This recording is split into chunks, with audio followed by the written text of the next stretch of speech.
বৰ্তমান সময়ত ইংৰাজী শিক্ষাৰ বহুতো জনপ্ৰিয়তা আছে। তাৰ সমানে ইংৰাজী বিষয়টোৱে বৰ্তমান বাধা হৈ থিয় দিছে।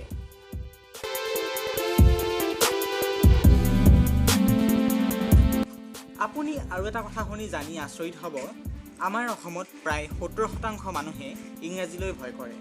আপুনি আৰু এটা কথা শুনি আচৰিত হ'ব পাৰে, অসমত উচ্চ শিক্ষিত ব্যক্তিয়েও ইংৰাজী কথা ক'বলৈ ভয় কৰে।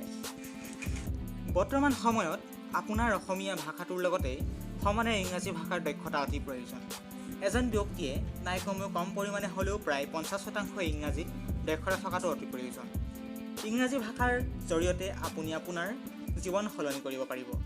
আপুনি আৰু এটা কথা শুনি আচৰিত হ'ব, এজন ইংৰাজীত দক্ষতা থকা ব্যক্তি এজনে টিউচন কৰি এটা মাহত চৰকাৰী চাকৰিতকৈ অধিক টকা উপাৰ্জন কৰিব পাৰে।